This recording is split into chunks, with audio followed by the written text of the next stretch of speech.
Сәлеметсіздер ме, қостанайлық жастар? Менің аты жөнім Айнұр Омар. Бұл біздің тұрған жеріміз Қазақстан ұлттық арнасының жаңалықтар бөлімінің отыратын жері.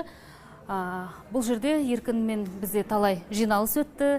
Еркін апта кезеттің тізгінін ұстаған кезде, оған жетекшілік еткенде де біздің барлық жиналыстарымыз осы жерде өтетін. Осы жерде отырып барлық келелі мәселелер талқылап, версткамызды жасайтынбыз.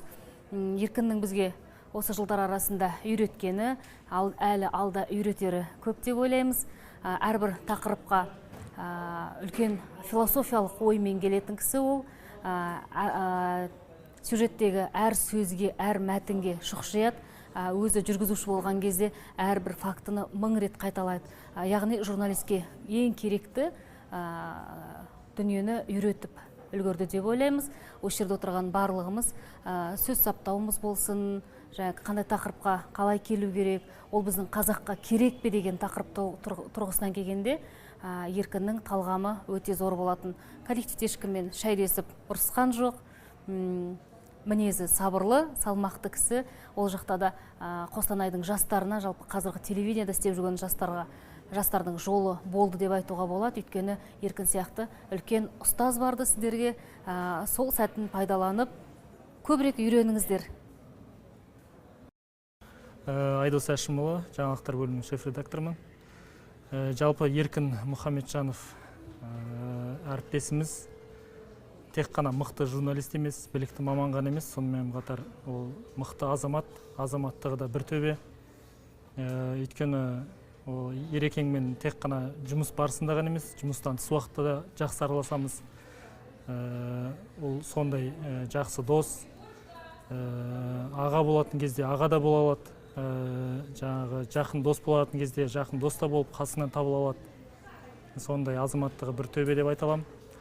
Тағы бір қыры, ол басшылық қыры. Осы соңғы жылдары біздің жаңалықтар бөлімін басқарды. Сол кезде де өзінің басшылық, менеджерлік қыры да ашылды жақсы жағынан. Осы ұжымды дөңгелетіп әкетуі, ұжымды жаңағы бір ұйыстыра білуі барлығы танылды, көрінді. Бір сөзбен қысқаша айтқанда 8 қырлы, бір сырлы азамат деп айтуға болады Ерекеңді. Ерекеңді әрине мен жақсы білем. Өйткені ол Еркін біріншіден ең сауатты кәсіби журналист. Мен оны журналистігін білетін сыртынан. Одан кейін тығыз байланыста біз телефон арқылы жұмыс істей бастадық. Телефонмен танысып, телефонмен сөйлесіп, телефонмен талай іс-шараларды өткізіп, кейін сосын жүзбе-жүз кездескен кезде, сен осындай азамат екенсің ғой дедім. Еркін бауырымды өте сыйлаймын, құрметтеймін. Кәсібилігі өз алдына үлкен адами қасиеттері өте жоғары. Қазір енді Қостанай облысында, облыстық бүкіл телевизияны коллективін шығармашылық ұжымды басқарып отырған азаматқа мен тек қана үлкен жетістік, сәттілік тілеймін. Жастар осы Ерекең секілді жігіттерден, азаматтардан үлгі алуы тиіс деп ойлаймын. Еркін Мұхамеджан десе, біздің көз алдымызға білгенін үйретуге деген талпынып тұрған тұлға елестейді. Расымен ұлттық арнаға ең алғаш келген кезде балапан, сарауыз балапан болып келген кезде талайымызды былай ұратын жерінде ұрып, үйрететін жерінде үйретіп жүріп адам қылды ғой, журналист қылды, мықты журналист қылды.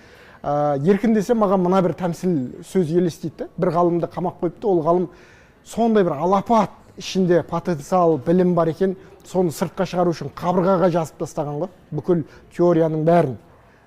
Еркін де көз алдыма солай елестейді. Ішінде не бір білім бар, соны ішінде ғана сақтап қоймайды да ол.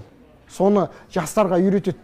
Үйренбей атсаң кәдімгідей сүйреп әкеп жанына қойып алады да, міне мынаны былай жазасың, ананы алай жазасың деп кітап оқы дейтін. Соның арқасында мен Еркіннің жанында жүргенімді мен 150 кітап оқып тастаппын. Оның өзі үлкен бір. Мен өзім оқитын бедім, оқымайтын бедім, егер солай міндеттемегенде, міндеттеуінің арқасы, пайдасы маған тиіп жатыр да.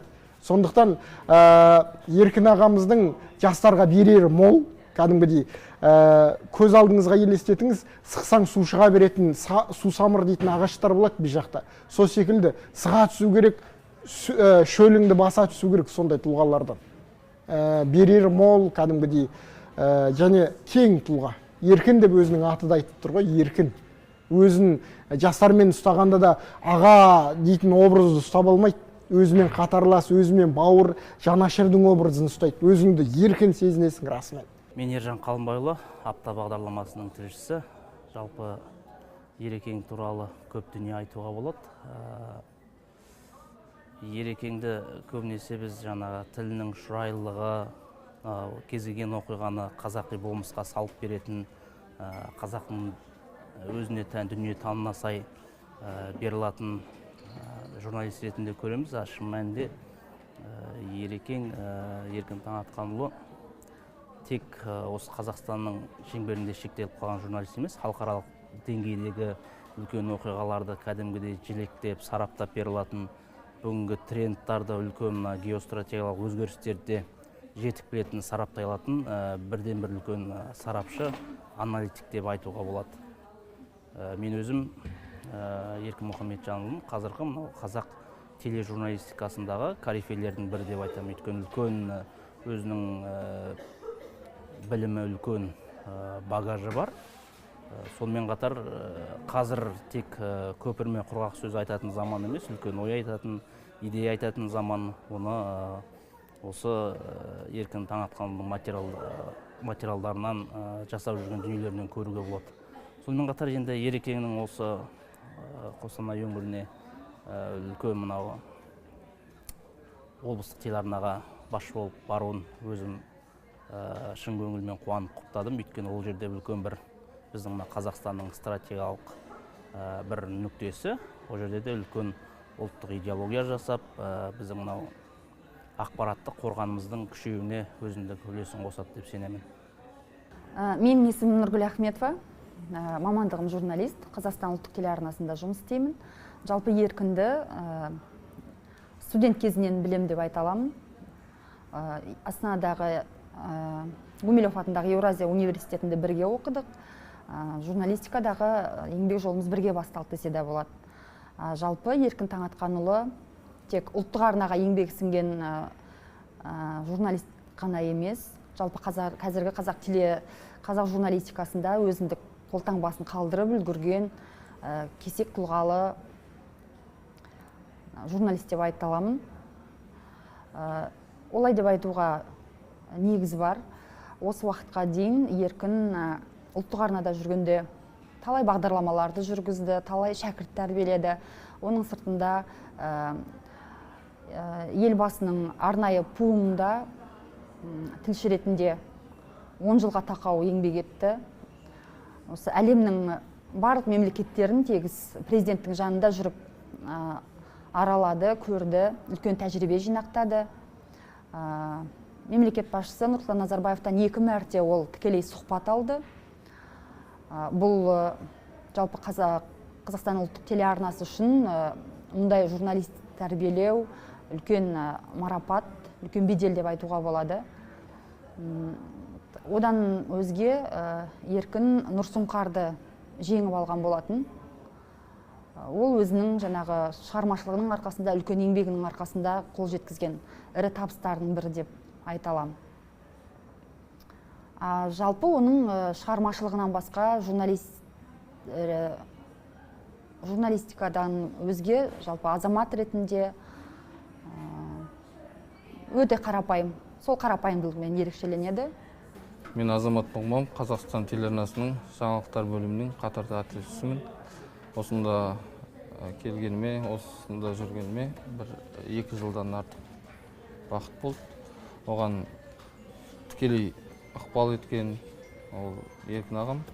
Ол кісі өзі Қостанайда еңбек демалысында жүріп, сол Қостанайда қара шаңырақ, Қазақстан-Қостанайдың жаңалықтарын қарап, арасынан мені көріп, материалымды. Оған дейін таныстығымыз жоқты. Сол мені өшақ қалдыртты. Сол Еркін ағаға үлкен алғысымды айтам өз басым. Оған дейін де Еркін ағаның көптеген материалдарын, жалпы еңбек жолын қызығып, сол арқылы өзімізге мақсат құрып жүрдік. Әлі күнге дейін солай. Енді Еркін ағаның Қостанай Тобыл-Торғай жеріне барып еңбек етуі, ол барлық сол жақтағы жастарды, жас журналистерді бір алға қарай дамуға, жаңағы мақсат құруға ынталандырады. Кәдімгі тірі орталарында жүрген үлгі өнеге ретінде. Сол барлықтарыңызға, жаңа Еркін ағама, жалпы Қазақстан-Қостанай ұжымына үлкен табысты еңбек тілеймін.